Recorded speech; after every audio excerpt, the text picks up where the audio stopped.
Hogan, we coming for you, nigga. Well, let's start this off right. Uh-oh. All right. There we go. I'm about to say, I got my odor man around here somewhere. Hold on. I'm about to say, yeah, we gotta make sure we're safe and make sure that we are fully disinfected before we get into this episode because, man, listen, the last time we recorded an episode, man, the world is like completely and gigantically different. Like, it don't even make no sense how different the world is now since the last time we recorded. Like, so we hadn't recorded for a while because I was like, all right, man, I'm going out of town. We was going to visit some people in Spokane, Washington. But the weekend before we went, that's when they were like, "Oh man, this coronavirus, aka that Rona." That Rona. It was like, oh man, and by that time it was like probably like 10 cases of Rona in Seattle. And we like, all right, we in Spokane. That's like St. Louis to Kansas City. It's the other side of the state. We like, oh man, we good. Right. Got up there, boy. Oh boy. Overnight. Literally overnight. Like our friend up there works for Gonzaga, and she was already on maternity leave, and they just had a baby and stuff like that. But like while we were there, they gave her the notice, like, yeah, students ain't coming back. Like, ain't nobody coming back for the year. For the year, people. For the year. Like that's it. Dude, could you imagine? If we had a whole, like, we in the middle of March, we got the rest of the year off. You telling me I gotta go to my classes online? Online?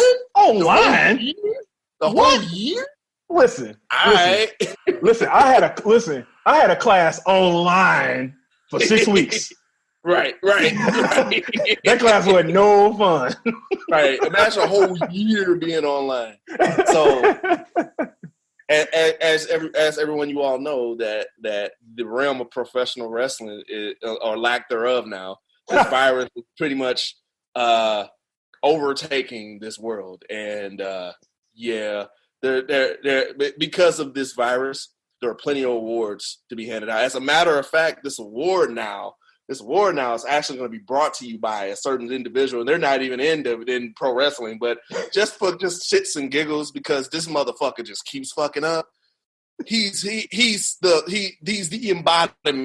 embodiment of this award. It's like, you know how they say, welcome to the NBA powered by, Powerade.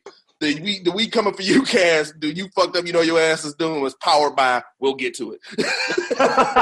It is powered by a very, very special guest. As people say, in the pro wrestling world, pro wrestling is scripted, of course. But if we look at the real version of pro wrestling, that person lives in that world. Yeah, so we're gonna talk about he lives in the MMA world. So now he will forever, the award will always be sponsored by this man, no matter what. No matter what. It is, because he just does shit all the time. Like he can't get right. He's the literal, he's the real embodiment person of can't get right from the movie Life. If you know the movie Life, you know who I'm talking about. This dude can't get right. Like seriously, I don't know what. he might be don't want to get right though. Like every time things are going just fine for this man, he said, you know what? Man, let me fuck this up. Hold on. Let me how can I fuck this up today? Let me get my shit. I don't get it, man. I don't get it. But yeah, the whole professional wrestling has there's no words to describe. It's totally different now. 100%. For one company, they're coping with it as best as they could, and another company, they need to go ahead and just blow that white flag. But there's one individual there that's not allowing that to happen. It just doesn't. He's Vince McMahon. He's not giving up. He's going to continue to do what he wants to do. Hey, he needs to. Hey, I said this in the group chat, man. Like, you can't tell anything to somebody who booked himself in a wrestling match with God. Yeah, you're right. This man, he literally, he was sitting at the end of a table in a booking meeting, and he said, "You know what? I got this match with Shawn Michaels coming up. You know what? Who is our tag team partner for Shawn Michaels? God. That man ain't stopping no show because of no Rona. No, he not. No. He's the demographic of the people that could be mostly affected by that Rona. Right. Yeah, that's plus true. years old, and he out here This man was ready to have 80-something thousand people and us two in attendance. It would have been one of them for this event. Listen, the NBA, boxing, MLB, NHL, PGA, PBA, every A of sports that's out there was canceled except WWE. We were just sitting there waiting. We was like, all right, man, listen. Okay, all right. Vince gonna cancel today. He gonna cancel today. We know it. Nope. He gonna cancel today. Nope. I knew it was up when the mayor of Tampa said, hey, I'm not gonna tell them that it's canceled. I'm just gonna strongly suggest that they cancel it. Right. They said, nope, still going. The only way it's canceled, y'all cancel. I ain't gonna cancel it. I ain't canceling shit. I ain't canceling shit. we need them network though. You ESPN Right. about Mania. I'm canceling shit. Oh man, this fucking virus, man. This virus is man. Shout out to Roman Reigns, man. You doing the right thing. Though it ain't worth. You got past symptoms. You had leukemia. You don't be nowhere near no damn.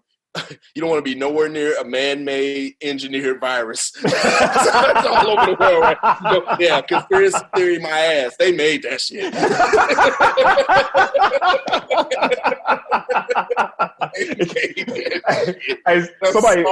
Somebody killed me when they said this virus came out of Resident Evil.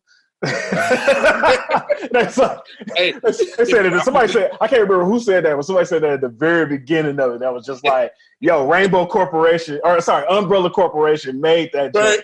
And like, that joint. The motherfucking zombies gonna come out of it. I was like, no. Oh no. Yeah, one of them goddamn they was in their lab with them clean suits on. One of them motherfucking canisters opened up. They was like, oh shit. And the little green ooze came up like Ninja Turtles. Uh-oh. Somebody say, hey man, hey Dylan, come check the you think that might be a problem? Yeah, nigga, you fucked up. We take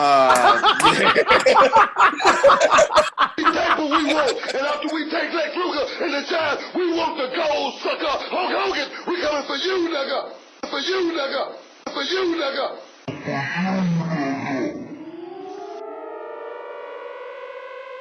We take what we want. We the realest in the business. We want the gold, sucker. Hulk Hogan, we coming for you, nigga. We take what we want. We the realest in the business.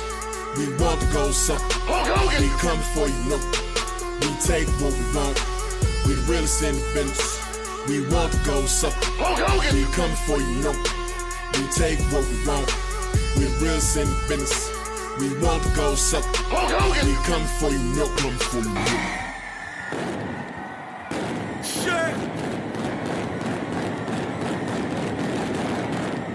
Heard no podcast like this. Black dudes with an act for wrestling. They ain't gotta act cool. They that never bashful. And they mass dudes get a show and act a fool on it. Talk smack then, put the whole rule on it.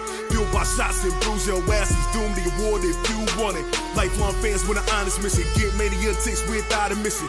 Nothing but a press pass. This barbershop talk with the best last. Bless that we rambling on and you listen. No, we know we got a couple of screws missing. Now who with the two dudes with the cool vision? And we coming for you, nigga.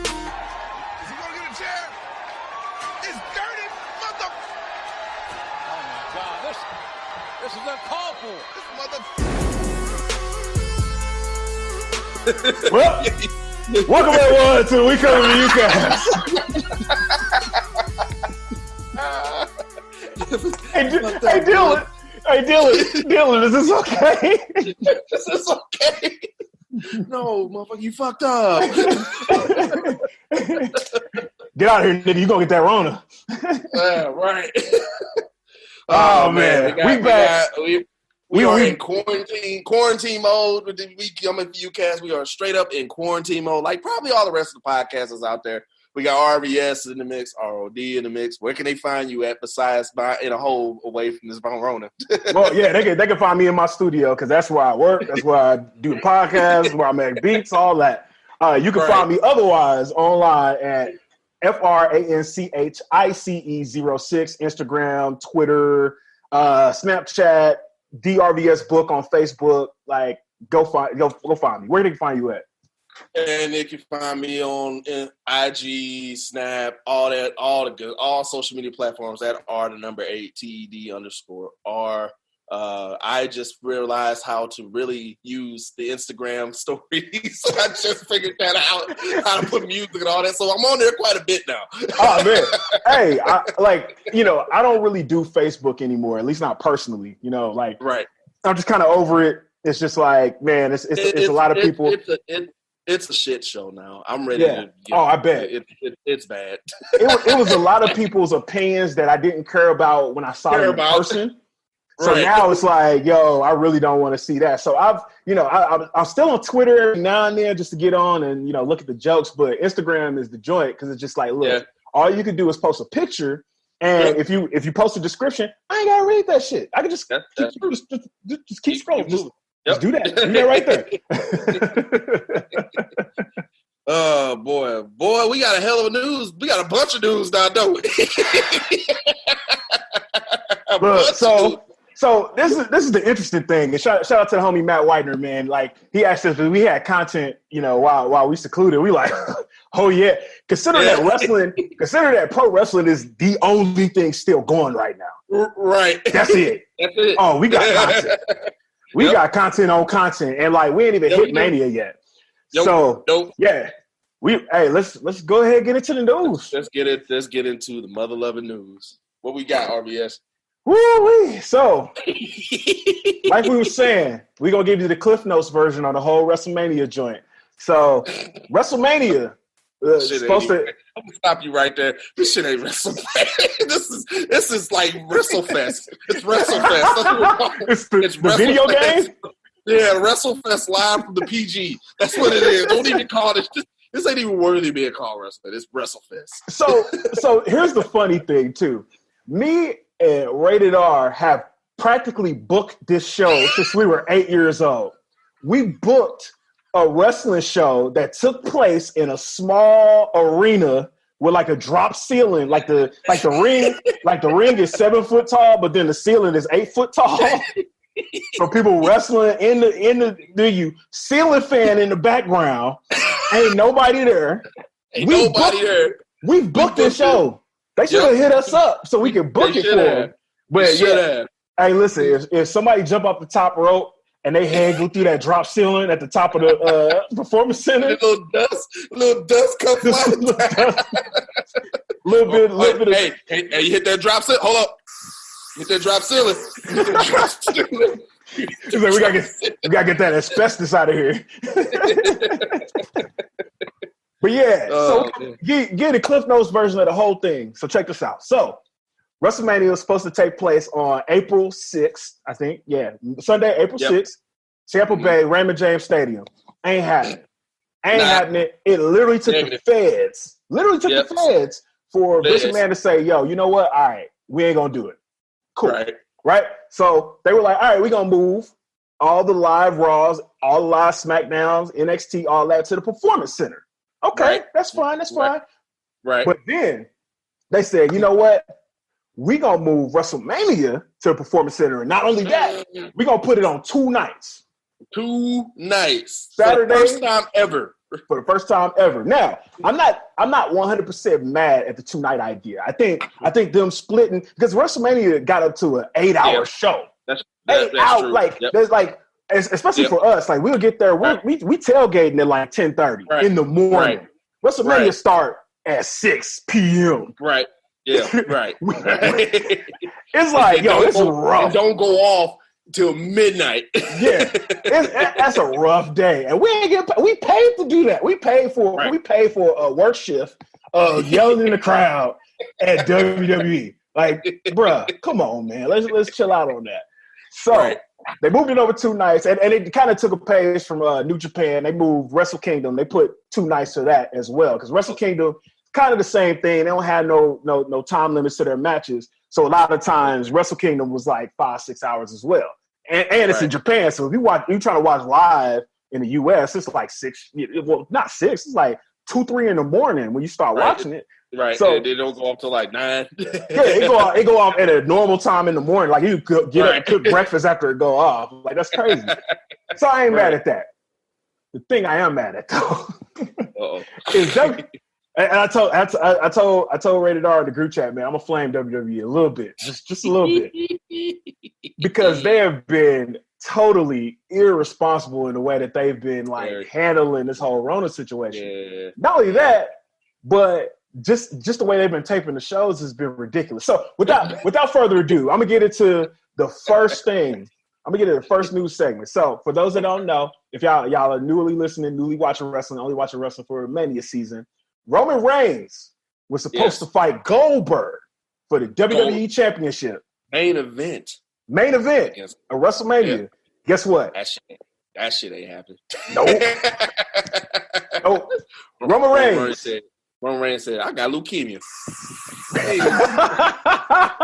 got leukemia. I ain't ready to go out here. So, Ryan Satin of the Pro Wrestling Sheet reported this on March 26th. That they have learned that Roman Reigns will not be a part of the WWE Universal Championship match at WrestleMania 36 as planned. Sources with knowledge of the situation tell us that Reigns expressed to WWE that he didn't feel comfortable doing any more of the Performance Center shows during the coronavirus pandemic because his immune system is compromised due to his 2 battles with leukemia. Right. Didn't want to risk his health. Right. Man, you already touched on it, but what you think about Roman backing out? He's doing the right thing. What the fuck? I mean, he gonna get some heat for this shit. What the fuck? If I'm dead, I can't be at WrestleMania 37, right? So I mean, there's a pandemic, Vince. There's a pandemic going around here. And you want me to be your guy, right? My immune system is fucked up. Doing what you want me to do, man. No, he's doing it right. He's preserving the life of his family and life after pro wrestling because he has a short window of doing this shit, as you all know. He's doing the right thing, man. Like, I'm sorry, bro. Like, if you want to be gung ho, if it's gonna be Braun Strowman that's gonna wrestle Goldberg, fine, whatever. But no, man, he's doing the right thing. Like, shit, if he get the fucking ride, where's he gone? Right. It's done. He's done. He's done. It's black. It's nigga black. He's done. Damn it, stick a fork in him. He's done. So, speaking of nigga black, so that's not the whole story with Roman Reigns apparently. So. Apparently, Roman Reigns pulled out of WrestleMania, not even just due to his situation with his immune system, but he actually pulled out. So Dave Meltzer was talking about this. He pulled out of WrestleMania because the Usos are pissed off because Miz is sick. So apparently Miz is actually fucking sick.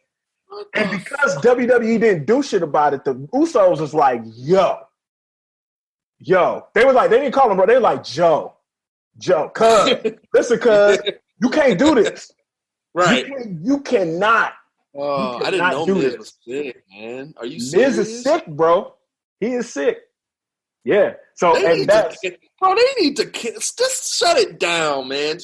You're going to have to let it go, man. Okay, if you're not going to shut it down, because I heard, and I know that I might be skipping over a part of the news, but I heard there's a possible rumor that they have an event in Madison Square Garden. Maybe shit will get better.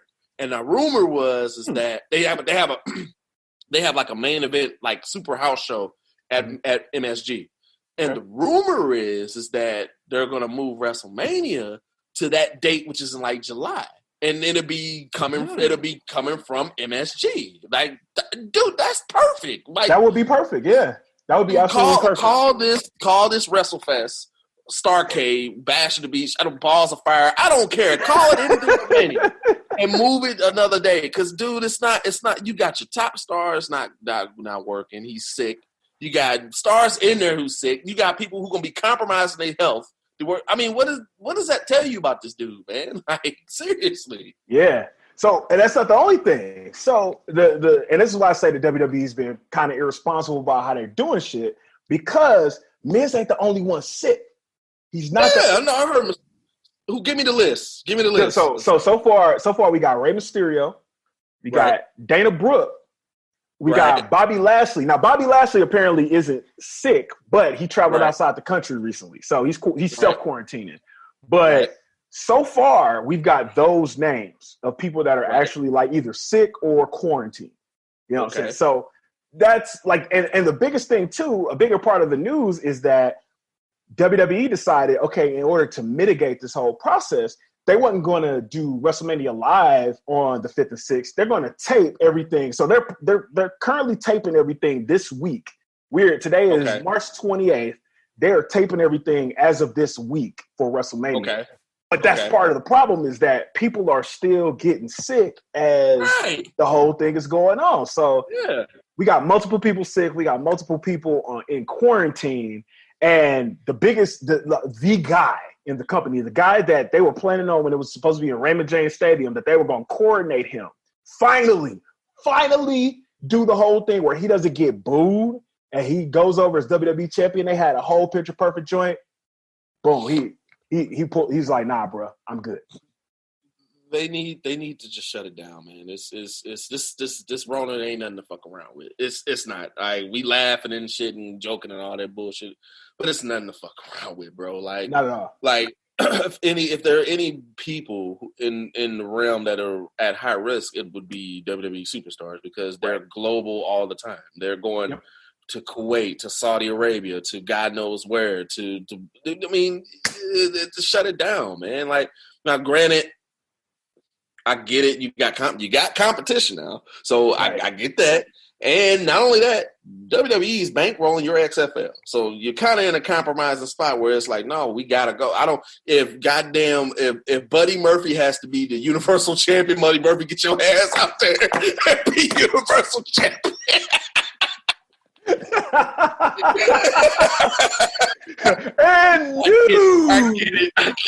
I get it. Buddy Murphy. They would snatch that off the network so quick. They would show it on the network for one night. And it would just be like, you know what, we done. That's nope. Buddy Murphy versus everybody's sick. So yeah, Buddy Murphy and I don't know, get out there. So also, speaking of just getting out there. So when Roman Reigns backed out of WrestleMania, there was a new potential challenger that brought up his name on Twitter to face Goldberg. And that man, Matt Riddle. Matt Riddle, okay. So he tweeted, and I quote, "I'm here for you, Willy G, if you need anything." Like a new opponent for WrestleMania, Willy G. He called that man Willy G. Like a new opponent at WrestleMania. Just let me know, bro. Hashtag I'm not your bro. Hashtag bro. I'm not your bro. Willy G. So my question to you is, on a scale of 1 to 10, how disrespectful was calling him Willy G? Calling Goldberg Willy G? I mean, fuck, his name is Bill. Bill is William. Motherfucking Willy G. Nigga, your name Willy G. That's your name. They get mad at it, but that's your parents' name. Your name is Will. Yeah, you know what? From here on out, that fool name is Willy G. Your name is Willy G now. You better walk around. You better walk around proud. You're proud to be Willy G. Well, your name is Willy G. Oh man! If anybody, Goldberg ass shouldn't be the one. Ain't Goldberg 57 years old or some shit? Goldberg. He said, "Hey, Goldberg, 137 years old. 137 years old. He shouldn't be out there." Yeah, man, it's insane, man. It's super crazy out here with the whole thing with WrestleMania. We're gonna see what's gonna happen, man. Like they're gonna record it at the Performance Center, and I just wanna make an observation, right? I just want to make an observation. So WWE is doing like the empty arena joints for Raw, SmackDown, all that. And it's fine. It's totally understandable. But it's just like, it really brings out the fact that everything is scripted. Like, so heavily scripted. Because people come out there doing monologues. Just these long-ass, I'm talking about, like, I use this example. Seth Rollins versus Kevin Owens. They had a promo against each other. Right. And, like, Seth's promo was cool, but it was like 5 minutes long, and he's just walking around the ring, and he's just like, Kevin, talking to nobody. You know, Kevin, pressure turns me into a god. Like, huh?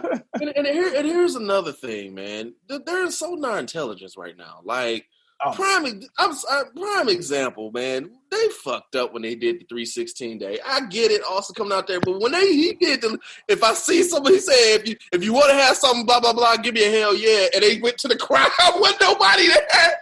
I'm like, this is horrible. I thought that shit was hilarious, actually. Like, just at one point, I was like, "Yo, that's funny." I shared it on Twitter, and I was just like, Were you on a Zoom meeting and you say something and everybody on mute? It was horrible. I was like, this got to be a work, man. Why y'all got Austin out here talking about if you want to see something, give me a hell yeah. Come on, man. It's dead quiet. Like, they're not making light of it. They're not talking about it. I think the Miz kind of did it a little bit. AEW's doing a good job of coping with it. They actually acknowledge it.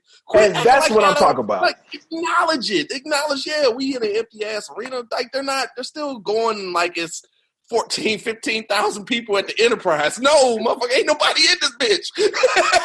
Dude, I knew AEW was gonna be all right when Chris Jericho came out that first night that they had an empty arena, and he said, "Hey, listen, all the fans, I told all the fans they are banned until I say they can come back. No more fans." Man. That's all you need. They had the wrestlers come out and they was betting on the matches. Like, they're acknowledging it. Like, that's what you're supposed to do. What are y'all doing? What are y'all doing, man? I don't get it. And I think that points to a bigger problem where it's just like Vince McMahon is 73 years old, man. Like, he is like really, really old. His ass is at high risk. He is in the target. You know how WWE target demographic is like a certain. They raise the ratings for people that's 50 and over. They got the same target demographic as niggas that's susceptible to the Rona.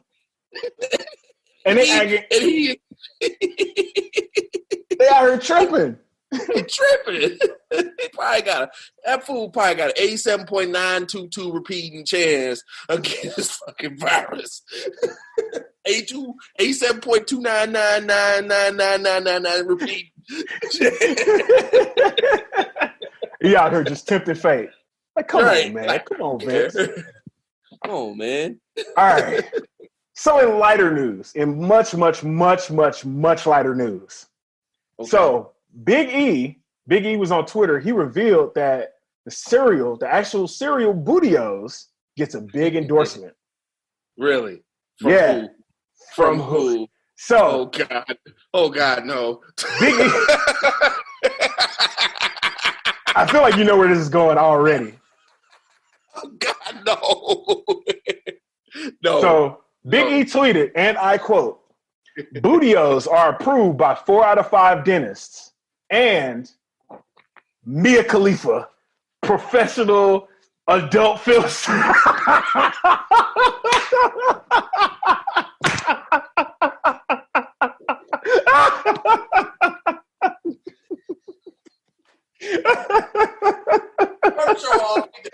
That's it. We done. That's not done. No, we're done. I'm going upstairs. There's nothing else to talk about. I'm done. I'm so done. I did not see that coming. And that's what she said. No,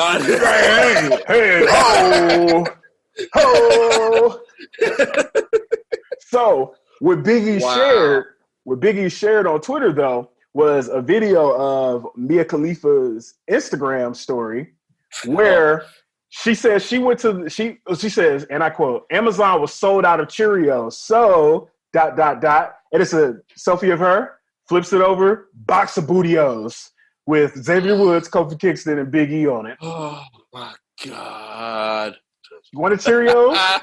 She went and got some Booty-O's. What you got? What you think about that? It's not her first time actually eating Booty-O's. I'm pretty sure it's not. It's not her first. It's probably it was part of her food group at the time. It's something she enjoyed eating. She went back to the well. It was just in a box format this time. Damn, a box format. No, a box format.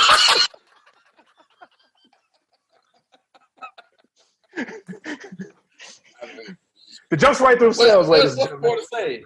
What more can I say? They write themselves. What can we say? I don't know. It's a perfect match. I believe it's a perfect match. I think that's a very good endorsement. I think she can do very well promoting Booty-O's. Yeah. It's like, also, if you're eating Booty-O's, Booty-O's.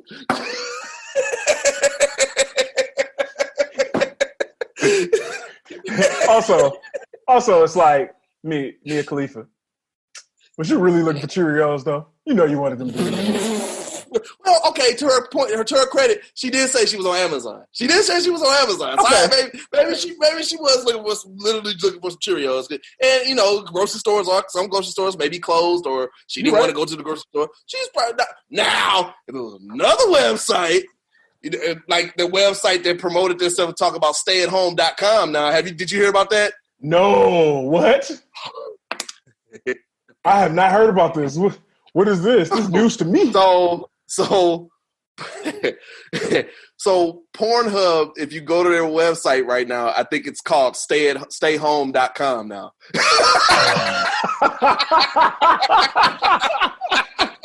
I think they rebranded themselves. Stayhome.com.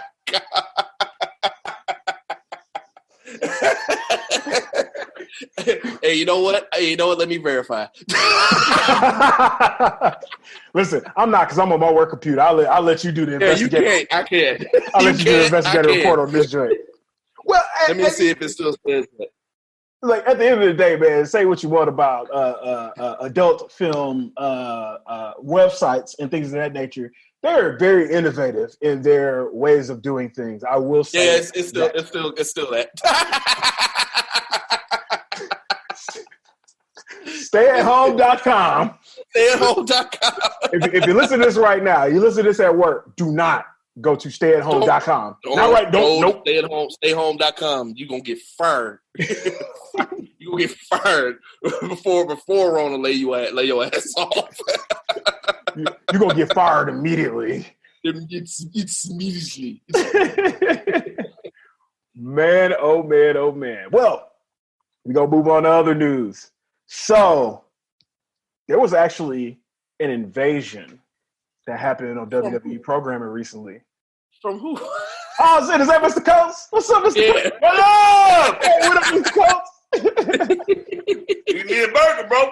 Hey, what you drinking on, Mr. Coates? I know you got something to drink. Jack, come down here and give me a couple of beers out of the refrigerator. There you go. That's perfect. So I got Maker's Mark and I got a White Claw over here. That's the backup drink. There it is. When it really get ratchet on the show. I got some Crown Peach over here I'm about to snatch up. Oh, yeah. Go ahead.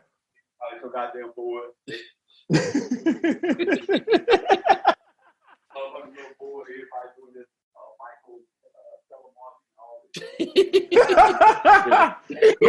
Ladies and gentlemen, that's big rated R right there. That's big rated R. Yes, sir. Yes, sir. Yes, sir.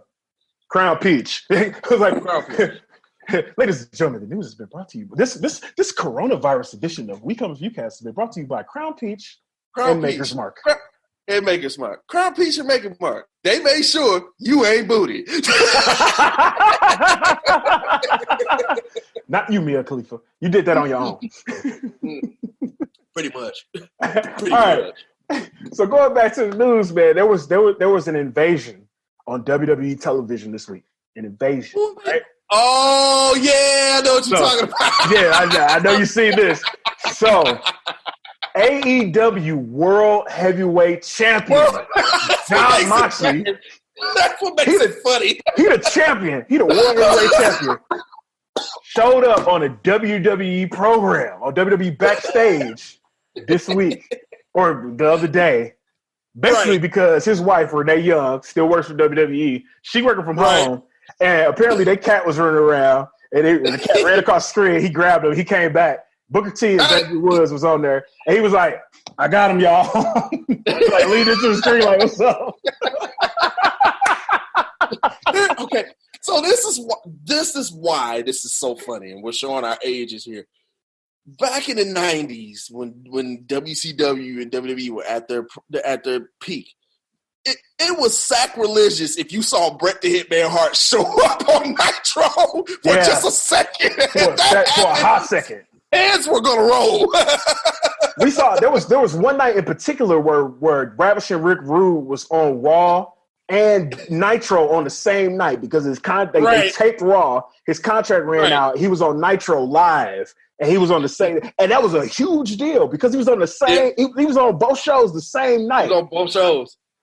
So now you got AEW World Champion, World Champion Jon Moxley on the WWE program. I about died laughing. Now, not only we about died laughing, but Xavier Woods and Booker T died laughing. They was bugging up. Xavier was like, I think all what we just said was probably processing in his head the entire time. Like the world champion of our competitor just showed up on our program. and ain't nothing Vince can do about it because this is a Fox show. Right. Yeah. It ain't a WWE show. So, Vince McMahon can't erase the footage or nothing. He can't do none of that shit. That belongs to Fox. How much you want to bet that was an argument? Could you imagine Renee was like, Mox, I'm going to get in trouble with Vince now. He's showing up on his show. And Mox like, nah, no, you're not. He did a little shoulder thing. He was like, man, you ain't gonna get in trouble. You ain't gonna get in trouble. He probably like, and if you do, hello. He probably helped him back. And if you do, hello. Right. He picked the belt up like, he's like, look, Renee, if you ever get tired of being all on the TV, being all on the shows, you want the CEO of the company all in your shows, all in your matches. Come to AEW, dancing. Talking about some stand back. Come to AEW. My God. Fighting God, tempting that Rona. Come to AEW. Oh man, that was classic. Yeah, man, that was good. Like, it was. You someone caught hell if Austin showed up in the middle of Nitro doing the NWO promo. It would have been somebody had to get fired, and I don't know who. Yeah, right. I mean, Medusa walked on WCW Nitro while she was still WWF Women's Champion, threw the belt in the trash. She was just like, I don't need this no more. Bloop. Right. Threw it in the trash. Yeah. Bischoff loved that. Bischoff probably loved that. Eric Bischoff was with the shits. Now, that's one of the bigger things. And we gonna kind of divert a little bit, but I was watching Bret Hart on Stone Cold Steve Austin Broken Skull Sessions earlier this week. And just the way that he was talking about the Montreal Screwjob. So I'll say this. So I know Scott Hall, they were talking about this on Dark Side of the Ring, which we'll get to that. We'll get to that in a second. So he's talking about on Dark Side of the Ring. Scott Hall was just like, yo, the Montreal Screwjob was a work. It was all to get Vince as the evil, blah, blah. This is the one thing I respect about Bret Hart. The way Bret talks about it, he's still mad. Like that shit was real to him. His story ain't changed. Nope. He ain't added no detail. Nope. He ain't like super dramatic about it. He like, oh nah. And then I told Vince, like, if you still here, when I get done putting my clothes on, I'm gonna knock your ass out. And he was like, look. And I was sitting down, he was staring over me, and I hit him with an uppercut, knocked his ass out. He don't put no extra on the story. He was just like, nah, this is what it is. I have this. He basically what he was saying, and this kind of what was revealed to me from the whole thing was apparently the reason why he didn't want to lose to Sean is because he talked to Sean beforehand and was just like, yo, I'm going to put you over, but like, would you do the same for me? And Sean was like, hell no, I wouldn't do the same for you. No, I don't respect you at all. So he was just like, look, okay, bet. I ain't, on wrestling, because we talk about, so for the people that might not know, on wrestling, it's all scripted, but it's an honor system. It's an honor system. It's a fraternity. It's all that, right? Yep. So the whole thing about people winning and losing, they're all independent contractors. So wins, their losses, all of them matter to them because they need to have some value if they need to go work somewhere else. So it's the equivalent. It's the equivalent of if you working at you working at Bank of America, right? And on your way out of Bank of America, somebody like you about to go work for PwC, right? But right. Out, your boss is like, hey, I'm about to just say that you was sleeping on the job and like you was terrible, you was all this shit, and you wasn't. You're gonna be like, nah, bro, you can't write that in my in my permanent record because PwC don't look at me sideways. Right. That's what pro wrestling is. So Brett was just basically like, I didn't want to put him over because of that, this, that, and the third. But the biggest thing that I took from that was just like, yo, like I said, Brett was just super solid in the way that he told that story. And like, I don't think it was kayfabe. You know what I'm saying? Nope. At least it wasn't kayfabe to Brett. No, not at all. Brett is one of the realest probably cats you could probably ever meet when it comes to business. But that particular situation, like I see both sides of the story. I understand why Brett didn't want to do that on the way, especially after having that conversation with Sean. The motherfucker like, no, I don't respect you. Well, fuck you. What the fuck? I'm not ready to do this shit. Like I understand where it came from, but I always felt like at the end of the day, just to save it on a professional level, like maybe he should have just did it and just moved. Like if you already made the decision, like Turner about to give you all this money, fuck WWE, sure. I'm gone. Like all right, whatever. I'm gonna do this shit. Do the whatever. Y'all screw me by. I'm out of here. The biggest way to get back at him was to have success at WCW, which they dropped the ball on Bret Hart to begin with. So that plan wouldn't have, hindsight 2020, looking back at it, that plan wouldn't have worked. But still, you getting all that money, and at the end of the day, that's what you're there for. So, but no, Bret is real. Like you're married to a black woman, man. You all right, me. Yo, Bret Hart was my hero growing up. And I didn't realize it until he married that black woman. I was like, yo, that's why he real. Cool. that's why he real. That's why that's my dude. And that's why Hulk Hogan is not. We don't even get started on Hulk Hogan. You know what? It's time. It's time. God damn it, it's time. Let me play the damn song. I got a new song. You got a new song? I got a new song for Rated R Rants. Ladies and gentlemen, it is time. Rated R Rants. Let me get the cues in there. And you'll know where it's from, but if you don't know where it's from.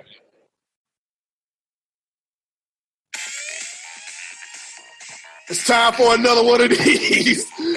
Rated R Rants. Yes, sir. Yes, sir. Yes, sir. Hulk Hogan, WWE Shop, and WWE. You all can kiss my black ass. So y'all tight. So because you want to sell some merchandise. You're gonna go and get Hulk Hogan's merchandise. All right, cool. You're gonna get Hulk Hogan's merchandise. All right, you're gonna go on Instagram. If you pull this on WWEshop.com, you can go on Instagram and you can see said Hulk Hogan's merchandise and you want to sell. Right, you know what he's trying to sell? You want to know what he's trying to sell? What he's trying to sell? Selling his stupid ass red and yellow fucking jacket. Here's the punchline. What is the jacket? You mean this one? Yes. Yes. You want to know why I'm ranting? Because they have a nigga selling this jacket and RVS has it up right now. This black dude is wearing a Hulkamania coon. He's officially in coon status. I don't know who this guy is. I don't know him. He is a coon. He is the all-time coon of 2020, holding the World Heavyweight Championship looking like a bootleg Pastor Troy in this damn Hulk Hogan show. Oh, shit. He do look like bootleg Pastor Troy. How dare y'all promote Hulk Hogan with a black dude, Hulk Hogan's jacket with a black dude? Y'all ain't shit. WWE, your Rona-infested ass can go to hell. Not even a lick of shit. And you know what? I'm not happy with it. That pissed me off. That is going to conclude. I have an outro music. I have a whole thing with this. Oh man, hold up. WWE, you ain't a lick of shit. Not at all. It's not the award. No, when I'm mad, that made me mad. Joe brought that up. Yeah, shout out to Big Joe, man. Yeah, shout out to Big Joe, man. And if I go back in the archives, he was on the show when we did the roster split, him and Matt Wagner. So, yeah, shout out to Big Joe. And to get myself back in my happy point, I have to play the song. That was Rated R's rant.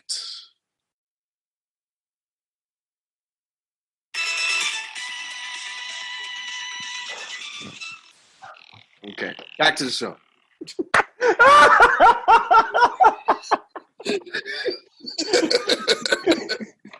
Here on out, that is when you have a rant or I have a rant, we're playing the Streets of Rage boss thing. Oh man, so yeah, I think we talked about this episodes ago. But Streets of Rage is one of the binding things of our friendship. Yes. Yes, it is. As soon as he started playing that, I'm like, oh.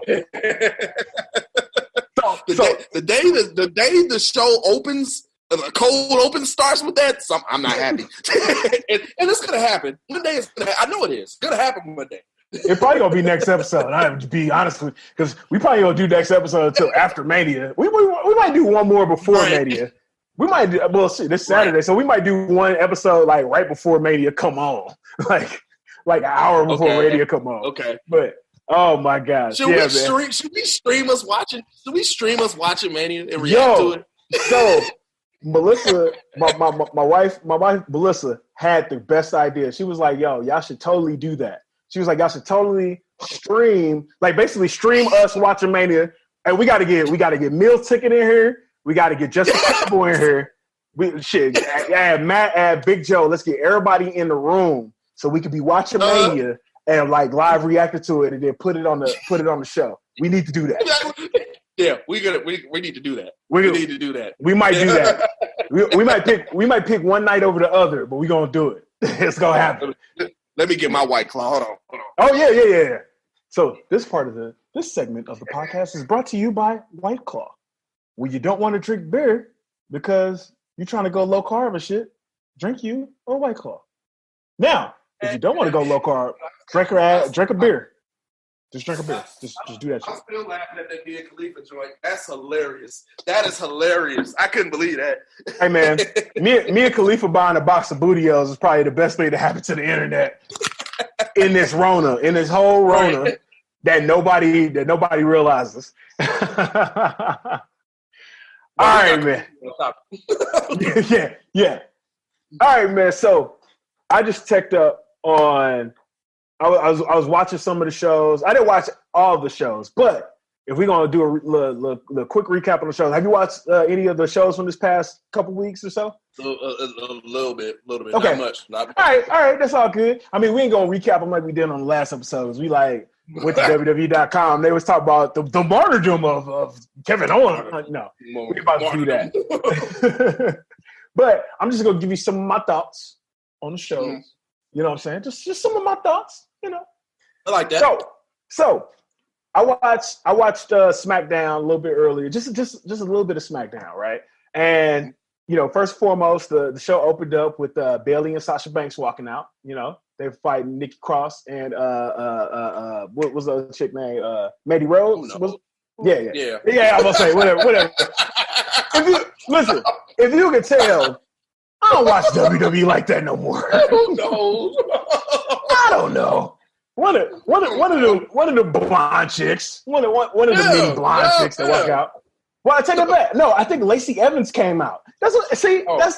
I think Lacey Evans can. I might be mixing up weeks actually because the exact same thing happens every week on WWE. I had a joke. So I saw SmackDown last night, and they had a segment with Sasha Banks, Bailey. What's the chick? The right hand chick. What's her name? That's Lacey Evans. That's Lacey Evans. Woman, yeah. Lacey Evans. See, and Lacey Evans, and then it was Naomi that came out. Yeah. So I was about to take a picture and send it to you and say, okay, if you're from St. Louis, you know where I'm coming from when I say this, and it made sense. So I was like, okay, so Sasha Banks was North County, Bailey was St. Charles, the women's right was Chesterfield, and Naomi was South St. Louis.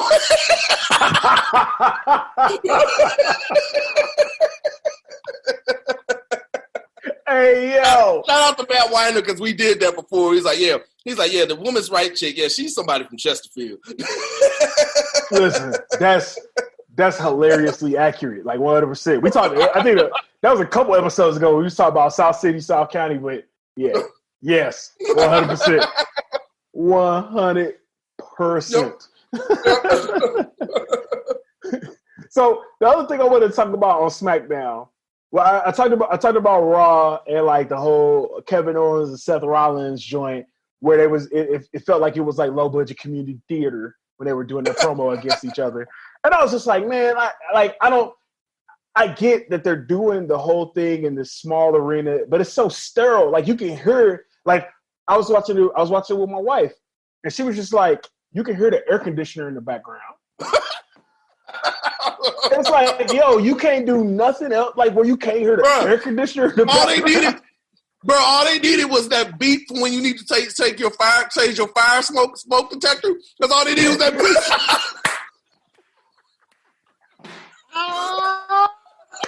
I would have heard that. I was like, yo, this is the show that me and Ray have finally envisioned. This is it. And it's on live television. Oh, man. That's WWE, right? Like, how is it that this, well, it ain't a $1 billion company no more, but how is it that this, like, hundreds of $1 million wrestling company or hundreds of $1 million company is putting on live content, but it's, like, so Bush League right now? It's just... It's because of what we said last time we talked. The motherfuckers are trying too hard. They're trying too hard, man. 100%. 100%. Keep it simple. Yeah. If they just dude, y'all trying too hard. Yeah. If they would just like say, yo, we're trying to make the best out of a bad situation. We're gonna laugh at ourselves. We're gonna do this. The show will be fine. Instead, they like, yo, we trying to have this super serious, super scripted show. It used to be like that. Right. But that's the thing. That's pro wrestling. Pro wrestling is just, you know what I'm saying? Hey, man, it's just like two people out there doing their characters, reacting off of each other. That's what it is. Right. So, not to hop over to the other show real quick, but AEW, though. AEW Dynamite. Now. Dude, they're doing phenomenal. I'm sorry. It's like night and day. It's a wonderful show. It's a wonderful show, and ain't nobody there either. Like, nobody's there either. But the difference, and I think there's a few differences. One of the bigger differences is that Tony Khan, owner of AEW, owner of the Jacksonville Jaguars, has a stadium in Jacksonville, or like, I guess it's really like it's an amphitheater. It's really like Riverport. Might be at his crib. It might be at his crib. Real for real. It might be at his crib. We don't know. What we doing down my head? Hey man, just come to the crib. Come to the crib. He said, "Look, I'm self-quarantined. Just come over to the crib. Give me 6 feet. Stay 6 feet away. We good. Bring your satellite trucks to the crib." What? To the crib. To the crib. Well, actually, we'll laugh. I think Tony Khan's crib is like across the street from that shit, though, in Jacksonville. No bullshit. I just thought about that. I was like, yo, His crib is actually right there. I think. Hey, hold on, I gotta Google this real quick. The crib. Hold They need to on. call it the crib. If they called it the crib, live from the crib. Hold on, I gotta Google this real quick. Oh my God. Tony Khan's house in Tony Khan's house in Jacksonville, Florida. I'm pretty sure is like across the street from where Haley's place is. I'm pretty sure. Hey man, we just gonna do Dynamite at the crib. Don't even worry about it, man. Let's go to the crib. He's like, everybody worry about social distancing. He's like, I am social distancing. I'm at the crib. What are you talking about? I'm at my crib. I got a wrestling show at the crib, man. I don't know what you're talking about. That is the title of this episode. We at the crib. It is. Hold on, I got to write this down. Right. He's like, hey man, I'm at the crib. Like, I don't know what you're talking about. If you have an after sis at his house, he goes, hey man, let's go across the street. Go on across the street. Go across the street to Tony Khan's house. Hey, Jericho, man, I ain't got no tape. Tony Khan, hey, man, let's go on across the street, bathroom, and open medicine cabinet with tape on the top shelf, wrap your legs, and come on back. All right, cool. And while you're over there, bring me some of that Dick Gregory.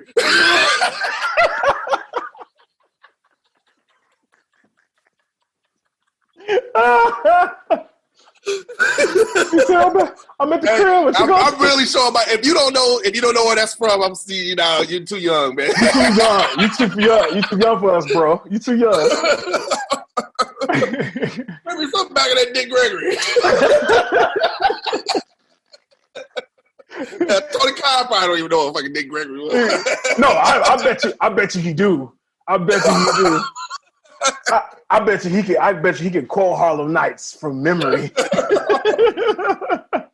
But no, man, AEW though, they have the show like we talked about it earlier. The first week was they had the wrestlers in the crowd. They was betting on the matches, on all the matches. They had just heels in the crowd for every match, and each heel would pick a different person. So it wasn't like the heels were just rooting for the heels.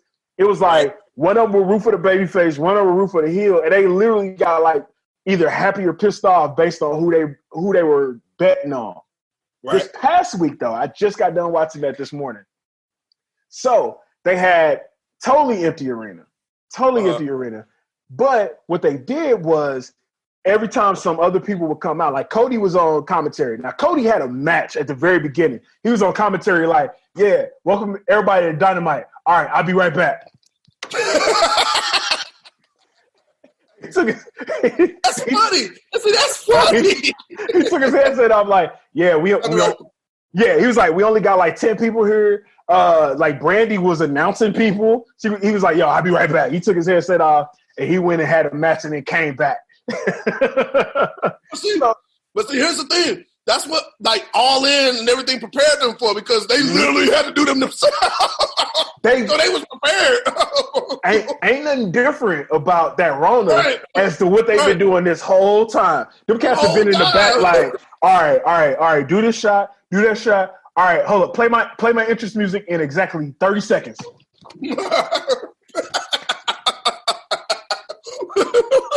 And they'll get up and run to the entrance, so they'll play. Ain't nothing new. This ain't nothing new to them. So, but that's the thing. Like Daily's Place is an actual arena. You know what I'm saying? So you have, and it's an actual open air arena. So they got the roof open. You know, you can kind of hear like when you listen to it. I listened to it in my headphones earlier too. You can hear just like there's more than just these niggas in the ring. Now you can still hear everybody talking. You can hear the dude doing the countdown and everybody microphones. And I'm like, they make it cool because we know what's going on backstage. The thing that killed me this week, they had all the heels in one locker room betting on the matches, and they played the audio feed of them betting on the matches throughout the whole show. So while you couldn't even see them on video, you just heard them yelling like, "Hey, get that motherfucker! Get that motherfucker!" like Jericho walked in at the beginning of the night. He was like, "Hey, yeah." I think it was the Kenny Omega. Kenny Omega defended the AAA championship against Sammy Guevara, and Chris Jericho walked in like, "Hey, get him, Sammy! Get him, Sammy. Get him. See, when you do, I mean, that's perfect, man. You're making light of this. You're making chicken salad out of chicken shit. That's literally what they're doing, man. And they're doing a great job. That's it. You're not insulting nobody's intelligence. You're acknowledging the hell. You're even flipping it. That's it. That's it. You're flipping it and making it your own shit. Now, AEW has also had 2 big debuts over the past couple weeks as well. So we were talking about the Dark Order episode or so ago, and they revealed who the Exalted One was. Yep. And the Exalted One ended up being Brodie Lee, a.k.a. Luke Harper from WWE. I thought you was going to go in on his name, bro. I really did thought you was going to go in. Well, no, I wasn't going to go in on his name because so that was his name on the Indies, and I understand. Okay. I understand where he was coming from with Brodie Lee because basically he's supposed to be like Bruiser Brody, right? He's supposed to, he looked like Bruiser Brody, and that's where he was like, you know what I'm saying? That's where he brought the name up. So it wasn't just like Aaron Rex was just literally like nigga. No, he didn't come out and be like, I'm gonna be a nigga and a dog. My name is Aaron Rex. I don't even think that dude's name is that in the NWA. I don't think it's not. He going by his shoot name, Aaron Stevens. Oh, okay, yeah, that's a lot better. Why not? Aaron Rex. Name yourself up for a nigga and a dog. What? But Brodie Lee shows up as the Exalted One. The Dark Order had been feuding with Christopher Daniels, Fallen Angel. He was like, yo, ain't no Exalted One, dog. What y'all talking about? Brodie Lee comes out and was like, yo, this is what it is. This past week, though, Brodie Lee, so he cut a promo. It was like, it was all right. You know, it was cool. But he did a backstage segment this week where he was sitting backstage eating some steak in a suit. And he had the 2 guys, I was talking about this earlier, he had the 2 guys that joined the Dark Order because they were a losing tag team. They're sitting there with him, and he was just like, he was eating steak, and he was just talking to him like, hey, you know, y'all just gotta show me something, man. Y'all just ain't, y'all ain't doing nothing, man. Just wait. How you just get here and gonna tell us what we doing wrong? Ain't wrestling that match. Ain't wrestling match. You trying to tell me what the hell I'm doing? Right. Like, they showed this right before his actual first match at AEW. Like you the white Suge Knight. But that's the thing. He's the Exalted One of the Dark Order, so he is the white Suge Knight. And mind you, that is we have referenced Suge Knight at least 3 times into this podcast already. And it ain't gonna be the last, I guarantee you. I guarantee. But yeah, so he did this whole thing of like them they was like about to try to eat. He was like, "Don't you eat before I get done?" But here's the thing. So one of the dudes sneezes. I think you know where I'm going with this. So people have been online like, yo, what is Brodie Lee doing as the Exalted One? I think what his character is supposed to be is a cult leader, Vince McMahon.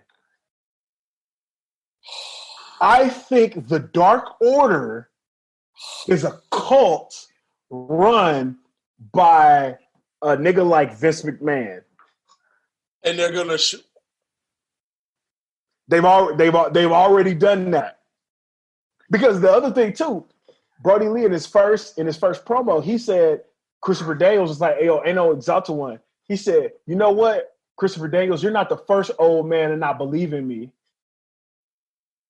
Oh, that is great. That's what I'm saying. They do that. The Dark Order. Yeah, and he has enough people in the stable where he could literally do what Vince is. Wow.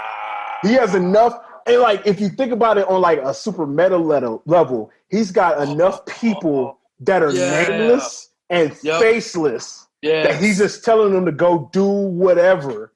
He's got his couple of guys that he really fucks with, and he making them do everything. That is crazy good. Whoever thought of that. Wow, they're gonna impersonate the entire WWE. AEW, bro. That'd be dope. Listen, I'm in another group me where everybody's just like, yo, I don't know if I'm on the AEW train yet. Nigga, y'all better get on this train. You better get on now, man. Y'all better get on now. It's rolling. Right, before it leave your ass in the dust. Oh, my God. I didn't think of it like that. Yeah. That is dope. AEW, man. Dope. That'll be dope. That would be dope. And they literally just took a dude from WWE that WWE wasn't doing shit with and put them in the main spot. And not even like TNA would, when they were just like, yo, we bringing in old WWE cats and we're gonna like go off of their name from that. They were like, nah, we're gonna give them something new and something fresh that we can, move them along with. That's what they're doing. That is sick. That is sick, and they're gonna do it right too. They're gonna do absolutely. It right. But here's the thing. Here's the thing. We were in attendance in Orlando when we were in attendance for Mania, and we went to ROH, and that was the Hardy Boys' last match in ROH versus the Young Bucks. Dope. First of all, dope match, dope, crazy match. That was actually my first ROH event to go into, and that was phenomenal. And Cody was there, Young Bucks was there, a lot of cats that were in AEW were there. Yep. So, I mean, the writing was on the wall. Everybody was like, okay, people aren't stupid. This is Jeff and Matt's last match in ROH, the same place where Mania is. There's only one thing left to do, and so they showed up at Mania the next day. Right. The next night after a grueling fucking match, and then got into another grueling fucking match and win the titles when they come back. We thought Jeff Hardy died like 4 times in that match. Yeah. Was that the time we went to shenanigans and what happened and was it that time, or was that 2 years ago? That was San Jose. Yeah, that was San Jose. San Jose? Well, okay. That was San Jose. That was San Jose. Yeah. Long story short, Jeff Hardy's that dude. We'll just put that was San Jose. We're going to say that for the Patreon. Yeah, we'll say it for the Patreon. So what if Hardys are coming aboard when they walked out of Mania, that only meant one thing. The broken Matt Hardy gimmick is coming with them. Like, that's it. Right. Man, I knew right off the bat they was going to fuck that up. I knew. Bro, 100%. I was like, WWE ain't going to do this shit right. Nah. Nope, not at all. And even to the point that they were like, okay, we ain't going to do broken. We going to do woken. Okay, y'all changed the name, but it was still. But they brought in a specialist, Jeremy Borash, that knew all about it and how to shoot it. They still fucked it up. They still fucked it up. And because he didn't get it. yeah, Matt Hardy was just on Talk Is Jericho, and he was talking about the whole shit and how they did the whole thing, and Vince just didn't understand. Vince just didn't get it. And that's the problem. Vince is 73, 74 years old.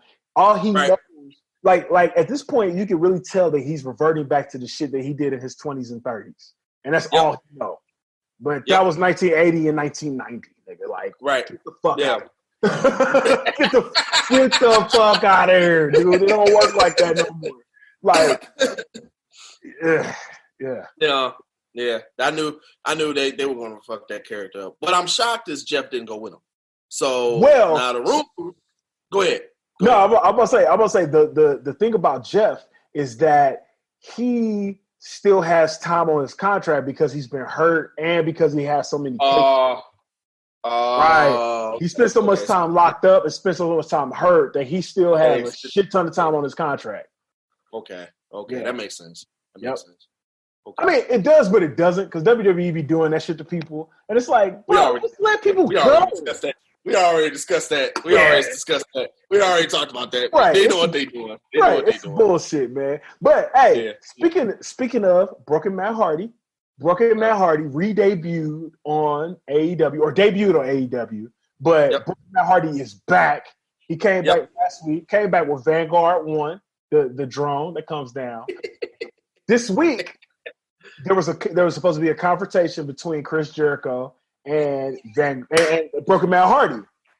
So Chris Jericho comes out. He got Phil mic on. He was just like, yo, I want to bring Matt Hardy into the inner circle. And Vanguard 1 comes down. This is drone. Now, mind you, for the uninitiated, this is the fun part of the ridiculousness of pro wrestling. This drone flies down, and Chris Jericho, Vanguard 1, guess what? I don't like you. I don't want you here. I don't like your political views on Twitter. I don't like anything. A drone. There's a little drone. Just find that. I don't like it. But listen, if you join the inner circle, I'm going to have some drone bitches on Instagram that's going to be with you. No bullshit. He didn't say bitches, but that's what he said. I'll have some drone bitches that'll be circling you. You're going to have all the money. You're going to have fame. You need to come here. And then the drone flies away. He was like, fine, you son of a bitch.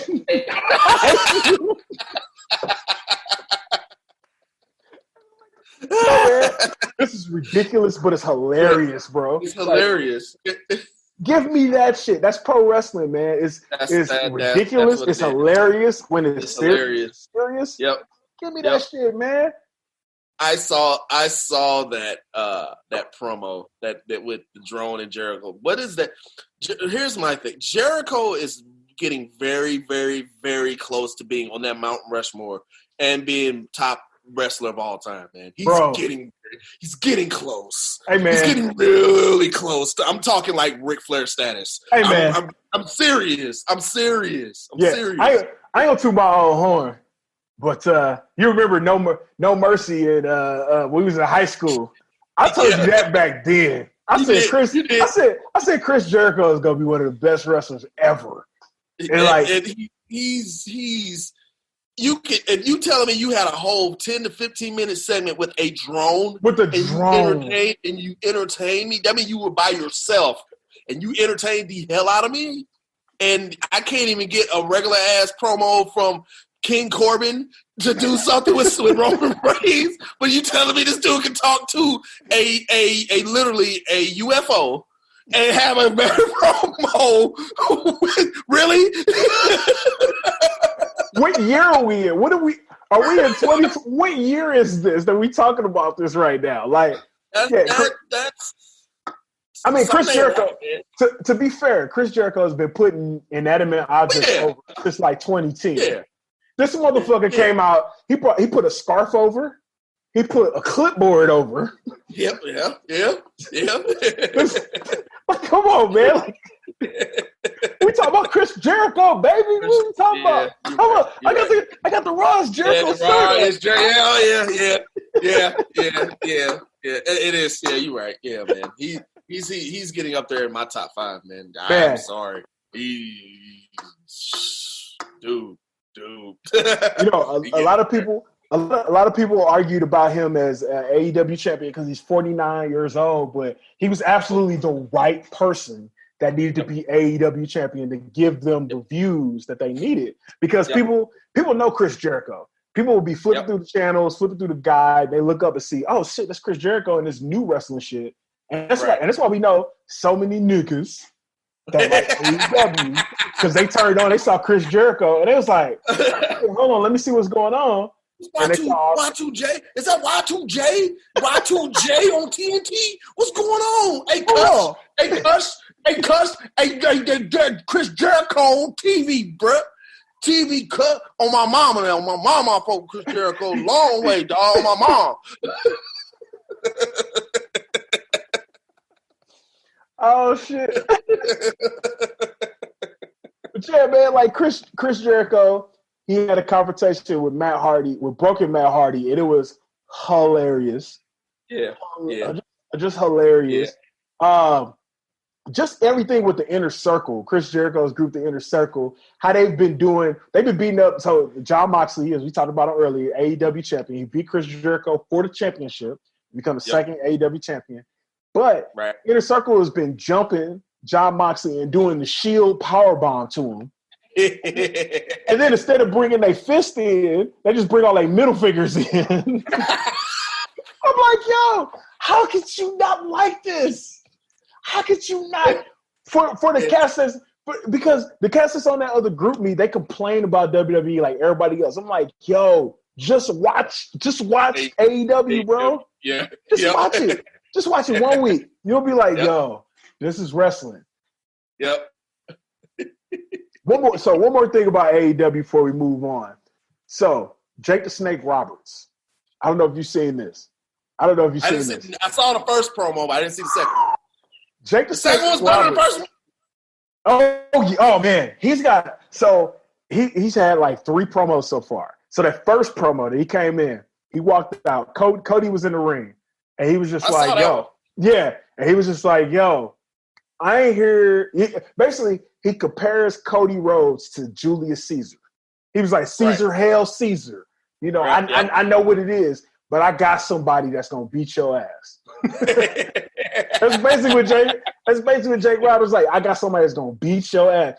The coldest thing, and we didn't talk about this last time we was on. Coldest thing he said was, you know, a long time ago, people like my OGs told me never to turn my back on somebody that I respect or fear. And then he turned his back on Cody and walked the fuck out. I said, yo, what? Yeah. And none of that was scripted. That's all him. That's all him.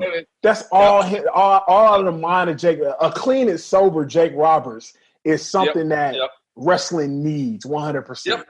So he brings in Lance Archer. So Lance Archer, really, really big dude from New Japan, been killing it over there. They call this dude. He was like, "Look, this is Lance Archer. This is the murder hawk, Lance Archer. All he do is fuck people up. That's all he do." So the second promo that they had was literally Jake Roberts sitting in a chair, and they film it as outside, and there's a ring outside, and apparently it was like actually Darby Allin's house, like Darby Allin's actual house. Which I'm gonna talk about Darby Allin just in a second too. So it's all these people circling the ring, and it's like the remember Spider-Man when Macho Man was on that joint, his bone saw. Yeah. That's what they basically did. That where Lance Archer was in the ring, and people would hop in the ring. He was just beating their ass, just beating the shit out of them, and let everybody laid out. They showed Jake Roberts. He's sitting in the chair just laughing the whole time, just laughing. So they get to this week. And Jake Roberts was just like, "Hey man, Lance Archer ain't had no match yet. Like we've come in here, we've showed you what he can do. Lance Archer ain't had no match. I know you're Caesar." He said, "Here's the thing that fucked me up though." He said, "I see Brandy out there. I know she Cleopatra," and I'm like,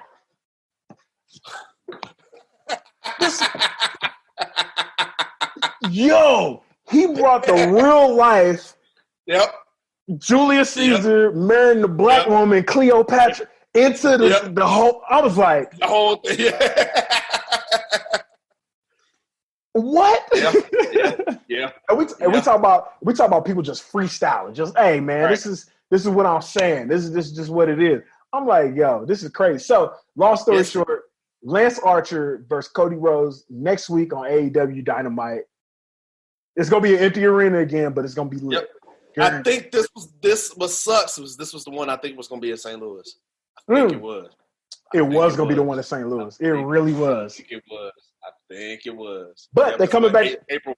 Isn't it like April 1st? April 6th. So it's actually going to be the next week. The week after next is going to be that one. Okay. But they're coming back in October. So I'm like, all right. Okay. I'm trying to hold on to them tickets. Okay. Hold on to them. Yeah. So, but yeah, Darby Allin. We're gonna move on to Darby Allin real quick before we move on to the a few other things that we got for the podcast. So Darby Allin has been, he's catching on to a lot of the kids. He's gotten some really, really dope comparisons though. One of the comparisons is Jeff Hardy, right? Okay. So just from the him having this big ass compound in his crib, him being reckless, this, that, and third, people are comparing him to Jeff Hardy.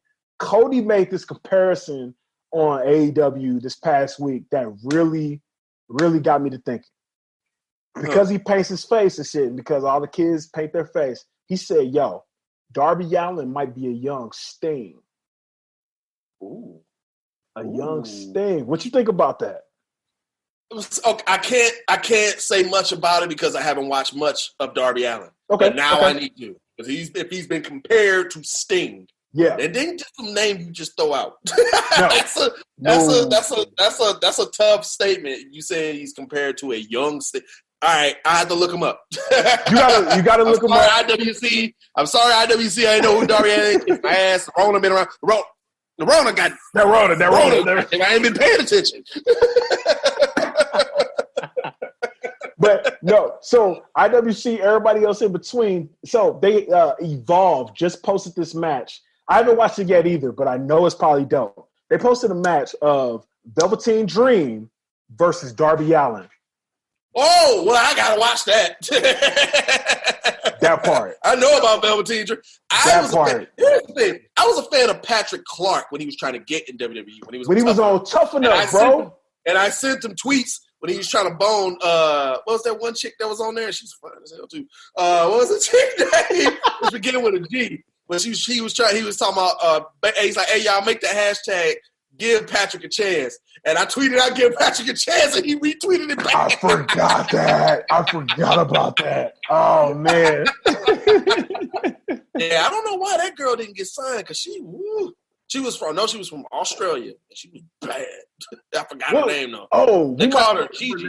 Her short name was Gigi. I remember that. She might have gotten signed somewhere else. I can't remember. I feel like she got signed somewhere else. Hold on. I might have to Google this real quick. Hold on. Tough and I follow her on Twitter because she never changed her Twitter handle when she was on Tough Enough. She's Brazilian. Yeah. Oh, okay. She got where is she from? She was trained by Billy Gunn, Booker T, Lita, and Alpha Anoa'i. Where's she at now? What's her name? Oh, she's in T. Oh, she was best known for her time in TNA as Raquel. So she was in Gigi? Yeah, I think so. No, wait a minute. This is 2015. Well, I guess that was 2015. Well, anyway, I'll look it up later. Anyway, yeah.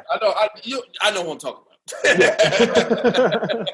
You'll figure out who we talk about. I'll put it in the show notes once I figure out who we talk about. Right. But yeah, man, Darby Allin compared to a young Sting. We talk about the territory. AEW has a lot of ties to the old school NWA because Cody's running it.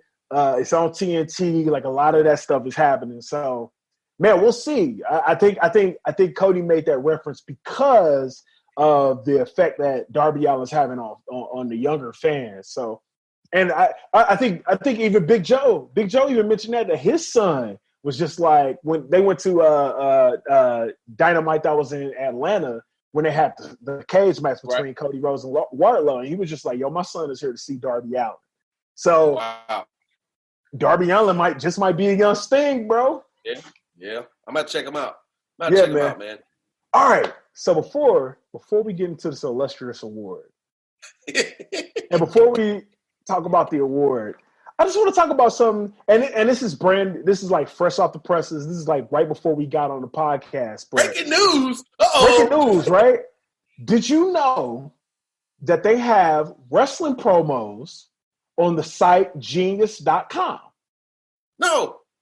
Yes. No. So there are a few wrestling promos on genius.com. So for the folks that don't know, genius.com is formerly Rap Genius. So it's formerly the site of, you post rap lyrics up there and it's a community-based, like they crowdfunded, everybody come in and like break down the lyrics of the shit. Well, now it's genius.com and they're doing the same thing for wrestling promos, right? So I posted on Instagram a little bit earlier today that they had the Dusty Rhodes Hard Times promo on genius.com. Oh, snap. We ain't going to talk about that one. Word for word, and then they break it down. We ain't gonna talk about that though. Oh.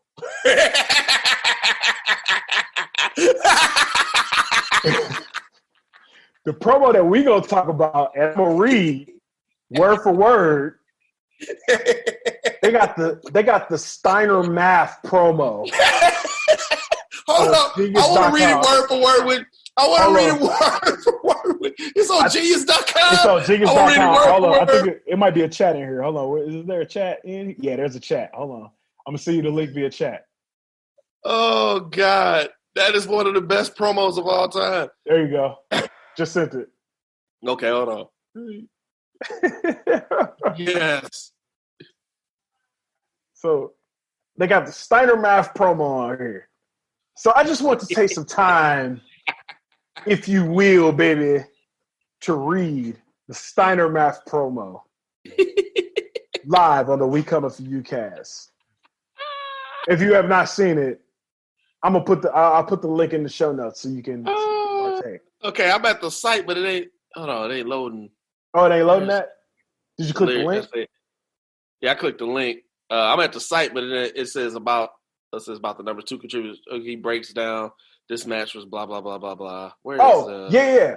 I think so it should be that's like on the side, but the actual promo is like in the middle of the page. It's I guess it's still loading. I guess. Okay. Well, go ahead and read it. All right. So this match. So I'm sorry. This promo happened before a match when Scott Steiner was in TNA before the 2008 Sacrifice pay-per-view. The match was originally scheduled to be a 3-way match for the World Heavyweight title, like against Samoa Joe, Kurt Angle, and Scott Steiner. Ironically, Kurt Angle was actually injured days before Sacrifice happened. It was replaced by Kazarian. Samoa, we ain't gonna talk about that. But the interview starts out. Lauren was the interviewer. So she says, Lauren says, Scott Steiner, it's going to be a 3-way for the TNA heavyweight title at Sacrifice between you, Kurt Angle, and Samoa Joe. Now, before you get there, you have an important step tonight as you and ex-division champ P.D. Williams take on the unlikely duo of Kurt Angle and Samoa Joe. And then Scott Steiner says, and I quote,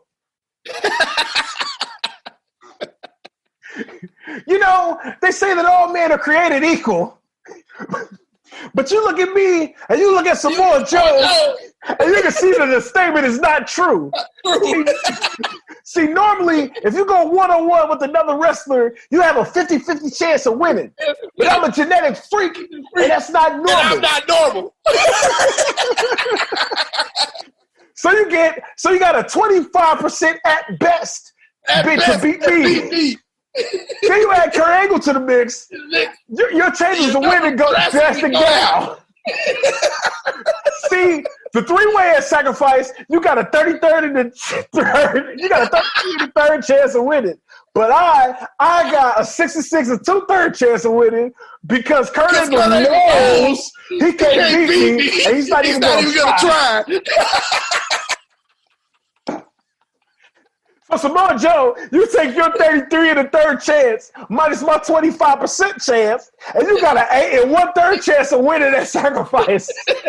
But then you take my 75% chance of winning, and if we was to go one-on-one, and then you add a 66 and 2/3%.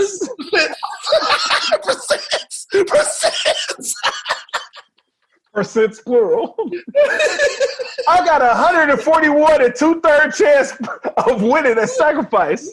See, Joe, the numbers don't lie. The numbers don't lie, and they still disaster for you at Sacrifice.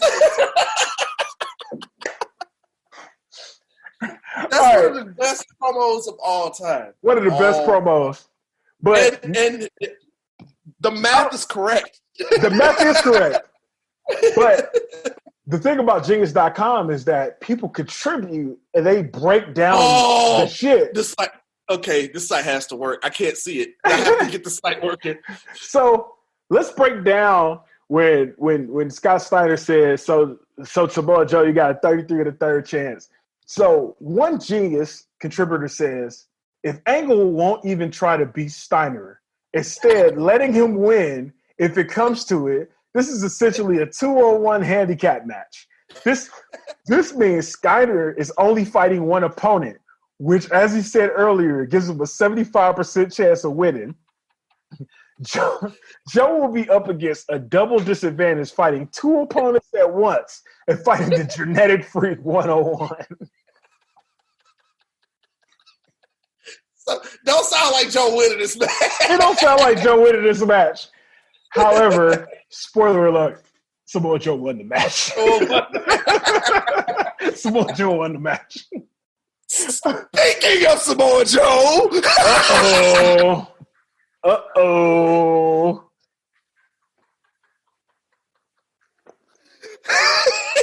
I had to take a drink on that one. Speaking, is it time? Ooh. Yeah, I think it's time. It is definitely time to give out that illustrious award. Well. Let me hold up. The award now has backing power by it. Okay, it's now established, like legitimately established. The you fucked up, you know your ass is doing the world. It's now powered and sponsored by Johnny Bones Jones, okay? Because Johnny, as you all know, to get this illustrious award in the world of professional wrestling, you have to do dumb shit. Clearly, John Bones Jones, if you've been living under a rock this week, keeps doing dumb shit. So now the award is going to be powered by him. So from here on out. Now, if you didn't know, the recent thing that John Jones did. Now he's fought and he's done coke and he's got a lot of coke. Now, mind you, I want to make it very, very clear why John Jones got in trouble this past time. This nigga, while everybody now, man, not mind you, this happened a couple days ago. So while everybody is like self-quarantined from that Rona, global pandemic. Ain't nobody in the world not dealing with this gimmick. With this pandemic, right? And what city is this again, Ray? We're not talking about New York, LA, Chicago. What city is Albuquerque, Mexico. This nigga, Seattle, Minneapolis, St. Louis, Albuquerque.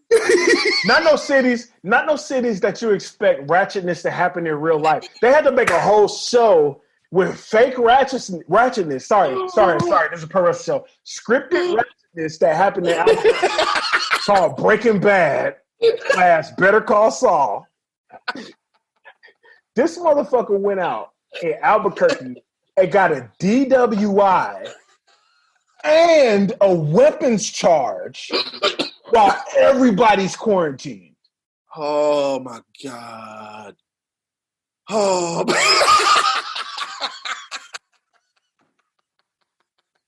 He got a DWI and a weapons charge while during a quarantine. My biggest question. Okay, cool. You got a DWI. Maybe he drank at the crib and he needed to go get some toilet paper.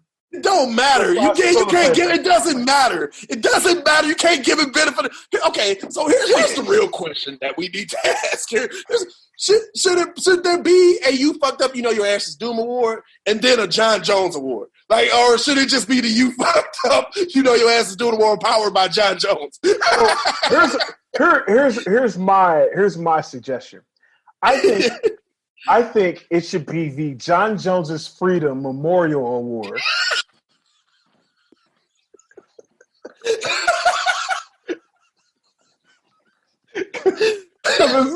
It's an award that is a memorial to John Jones's freedom because that nigga ain't never getting out of jail.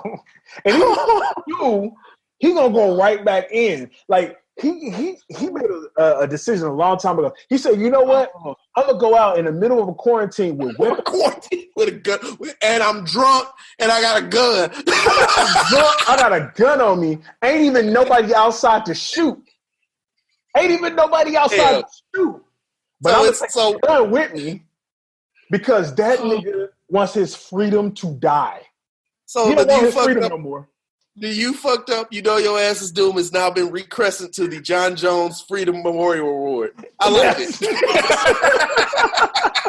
The John Jones Freedom Memorial We're Award. still going to play the soundbite. You fucked up. You know your ass is doomed. But it is now called the John Jones Freedom Memorial Award. So, who's getting the John Jones Freedom Memorial Award this week, Ray? So, there's somebody else that doesn't appreciate their own freedom, just like John Jones. Just like John Jones. And that man's name is Teddy Hart. What the fuck he do? What did Teddy Hart do? Oh, my brother. Well, let me tell you what Teddy Hart did, because he did a lot. Now, Teddy Hart is the oldest grandson of Stu and Helen Hart of the Hart family. So he's Bret Hart's nephew. Right. Bret Hart's son. Teddy Hart was arrested for the third time this year. It's March. Got arrested every month. It's only March. He's been arrested 3 times this year. Three times. This motherfucker. What did he do the first time? Let's start there. Well, shit, we got to go back because hold on. We got to do a timeline of Teddy Hart and what he's done. It ain't much time to go back week. about. We only got to go back again. We talk about why people are quarantined. You Why mean to tell me quarantined? this nigga literally got arrested for the entire first quarter of 2020?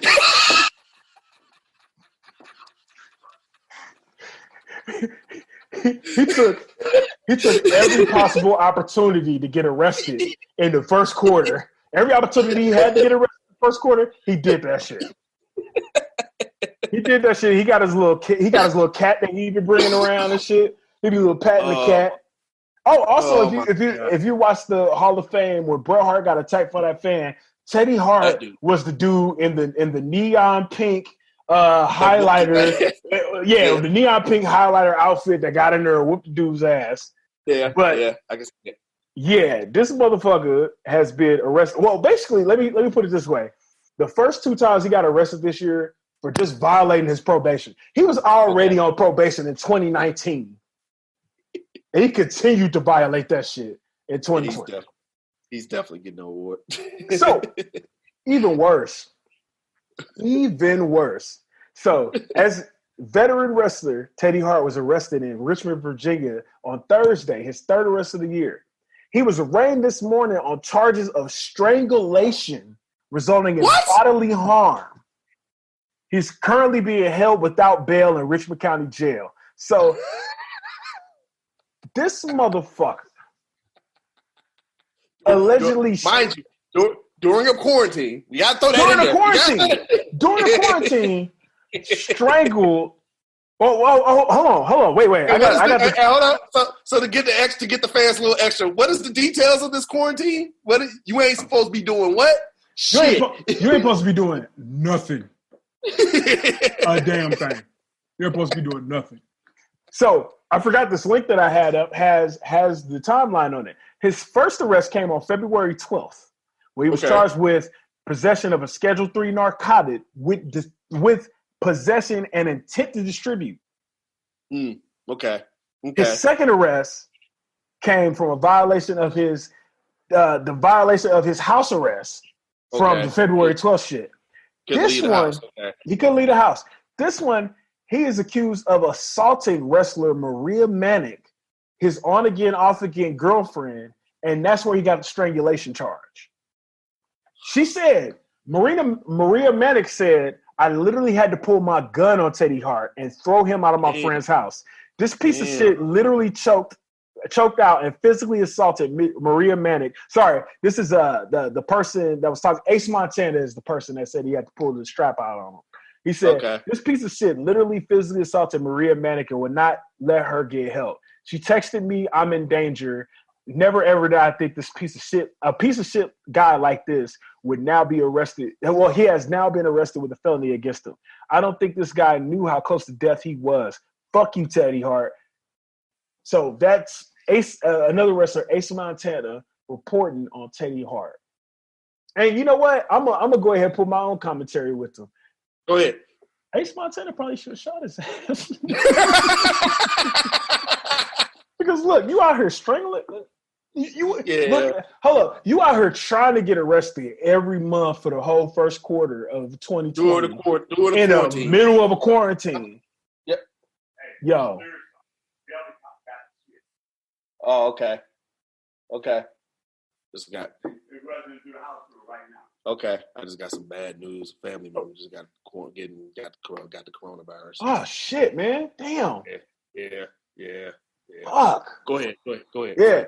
Hey, but like Teddy Hart might have needed to get shot. I ain't gonna lie to you. He might have needed to get shot. What you think about Teddy Hart getting the award? Yeah, he definitely trying to strangle women. You definitely get the John Jones Freedom Memorial. I'm about to call it Freedom Memorial Battle Royal. Yeah, that's a good idea for the future, though. We might need to have a John Jones Freedom Memorial Battle Royal. That might be a bracket. Man.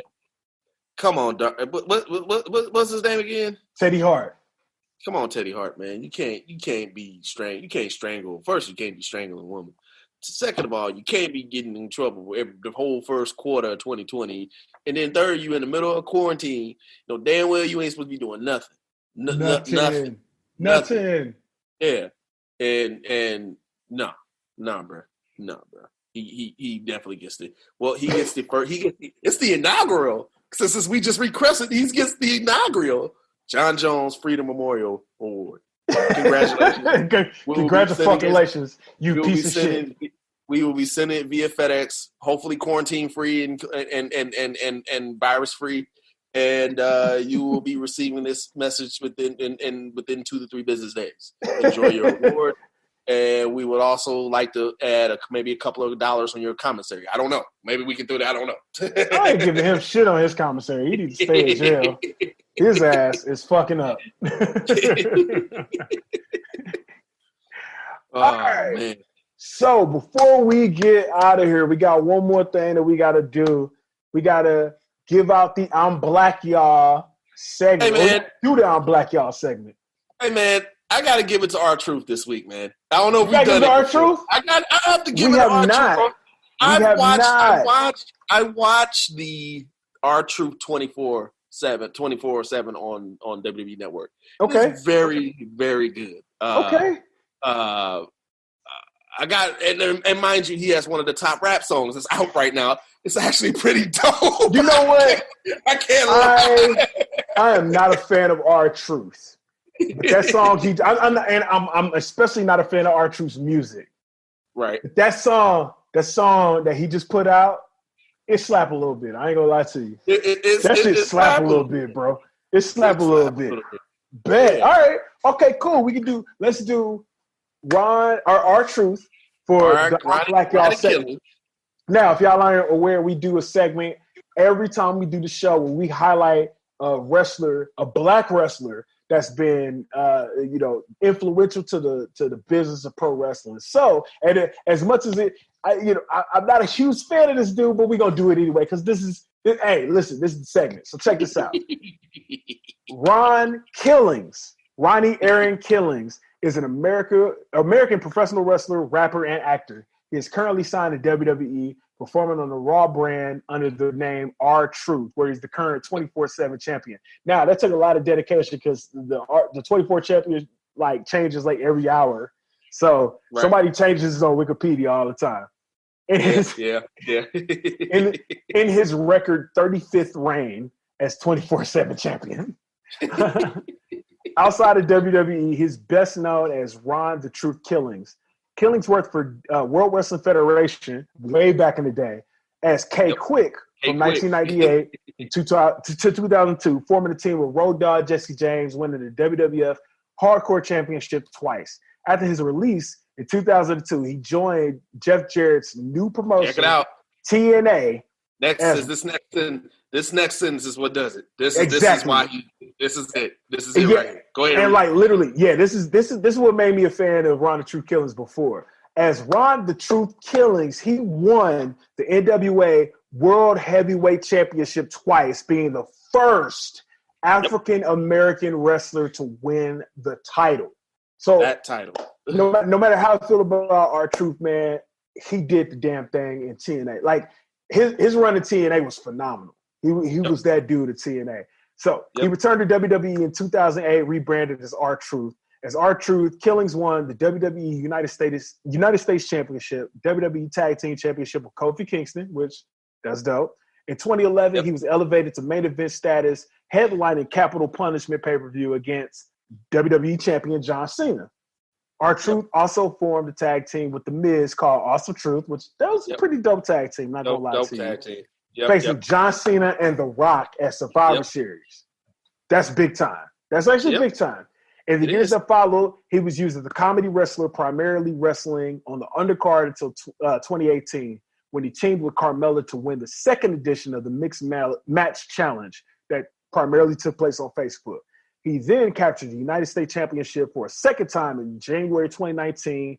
Later that year, he won the newly instated WWE 24/7 Championship and holds the records for most reigns of 35. So, with that being said, man, shout out to R-Truth, Ron the Truth Killings, my favorite incarnation of him, for the I'm Black Y'all segment. Yeah, man. If you do yourself a favor, fans, if you haven't watched the R-Truth documentary on WWE Network, the 24/7, it's really good. It says a lot about them. They actually have a lot of TNA footage in there too, believe it or not. Really? Oh, man. It's pretty good. So, I got to check that out. I check that out. I will check that out. It's dope. Yeah, it's dope. Nice. All right, man. Well, that brings us to the end of the podcast, the end of the We Coming For You cast, the first quarantine edition. Quarantine edition. I mean, pretty much since we ain't got shit else to do, man, we can crank these out every week. And be on the lookout. We're gonna probably do the streaming. It's gonna be a dual podcast stream of We Coming For You cast and what's their podcast called? The Scenario. Strello-cast / The Scenario. Strello-cast Scenario. We will be doing that. Wrestlemania with live feeds. We will do that. We might have to hop on Instagram Live or something like that. But we gonna make it work. We're gonna make it work. We're gonna make that happen. All right. Rated R, man. Tell them where they can find you at, bro. You can find me on Twitter, IG, Snapchat at R8 TD_R and in this basement. And my name is RVS. You can find me at Franchise on 06 on Twitter, Instagram, Snapchat, the RVS Book on Facebook. And like Tony Khan, man, you can find me at the crib, bro. I'm at the crib, baby. Like, what's up? We filming at the crib. Like, what you gonna say? He literally had his show at the crib. He's like, yo, we just do AEW at the crib, man. We ain't got to come to the crib. Oh, and real quick, before we get out of here, before we get out of here, so we had the New Jack City segment. We're gonna do the whole segment right now. What we need you to do, if you have Vice TV, we need you to tune in to Vice TV on Tuesday. I think, Dark Side of the Ring. I'm gonna say this: Dark Side of the Ring is probably the best fucking documentary series I've ever seen in my life. You need to tune in to Dark Side of the Ring on Tuesday because they got a whole show. It needs to be 2 parts. It should be 2 parts. It should be 2 parts. Man, oh man, it's called and the show is called The Life and Crimes of New Jack. Listen. Y'all gotta watch that because listen, we gonna spoil the shit. We gonna talk about it next week, and we gonna spoil the shit out of it. So if you don't if you don't watch it next week, prepare. We gonna be laughing. I ain't gonna lie to you. We just gonna be laughing the whole time. New Jack is literally the only wrestler that has never went to WWE or WCW and is still known worldwide. Worldwide, it doesn't make it, and a lot of it ain't because it's good. It ain't Some good. Of it is. Some of it is. A lot of it ain't. A lot of it ain't good. Now, we need you to watch Dark Side of the Ring on Tuesday so you can figure out why. All right. Well, We about to get out of here. Thank y'all for tuning in to the first quarantine edition of We Comin For You cast, man. We're going to do this probably every week. So, yeah, because like I said, pro wrestling is the only thing going on. So what else you got to do, bro? What else you got to do? Shit. All right, man. We out of here. We out of here. Peace. Peace. You want it? You got it. You want me to get crazy? I'll get crazy. Sitting there apologizing. For what? Because I got to fight 3 guys? 3 guys trying to kill me? I'm a gang member, baby. Remember that.